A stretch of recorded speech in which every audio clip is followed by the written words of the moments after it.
Now think about this. Isn't it wonderful that sitting on the throne of the universe is a God who is my defense? He is my provision.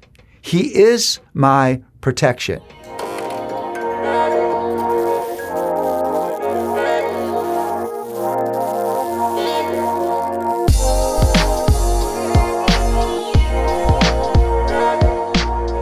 Psalm 82 returns to the theme of God's justice.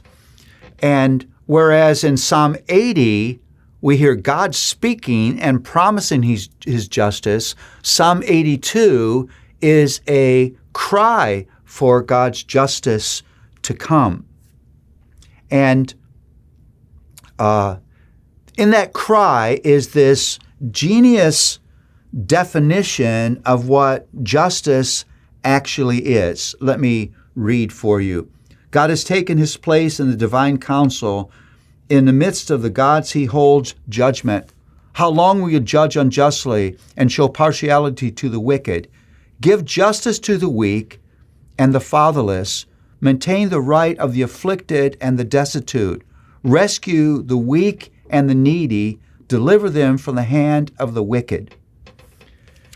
Now, there's a contrast here between the unjust human judges who don't care about the weak, who don't care about the fatherless, who don't care about the needy, who only care about themselves, and the perfect, tender-hearted justice of the Lord.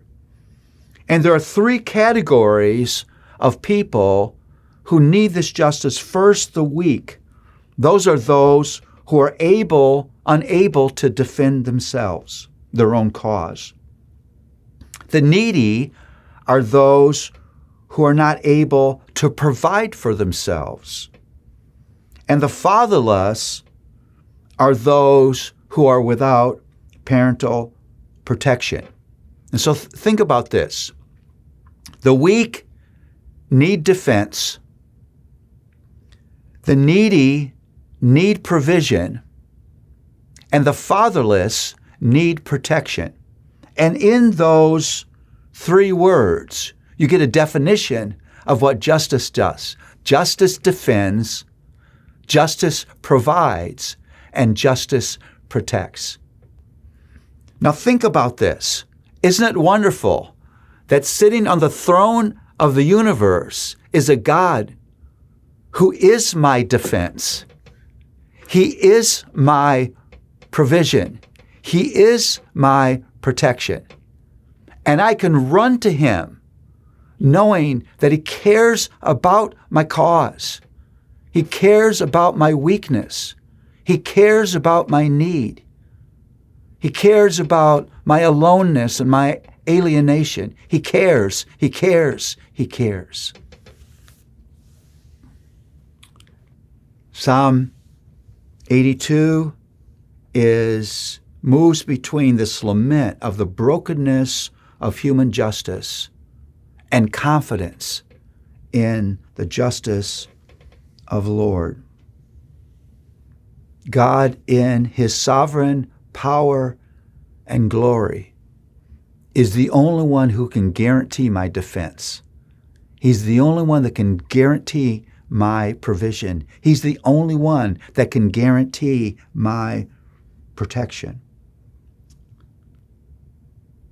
But I think there are a couple places we need to go with this. If you understand God's justice, then you understand why Jesus had to come.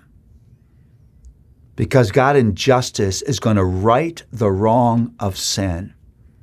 How sin leaves us weak, needy, and fatherless. And Jesus died so we could be adopted in the ultimate family and have the fathering care of the great and ultimate perfect judge. A cry for justice is a cry for Jesus. But there's another place where this psalm leads us. If God cares about the weak, if God cares about the needy, if God cares about the fatherless, shouldn't we? Perhaps we need to understand that God, right here, right now, makes His invisible justice visible by sending people of justice to bring justice to people who need justice. Where are the weak ones in your life? Where are the needy in your life? Where are the fatherless? Are you willing to be God's tool of justice?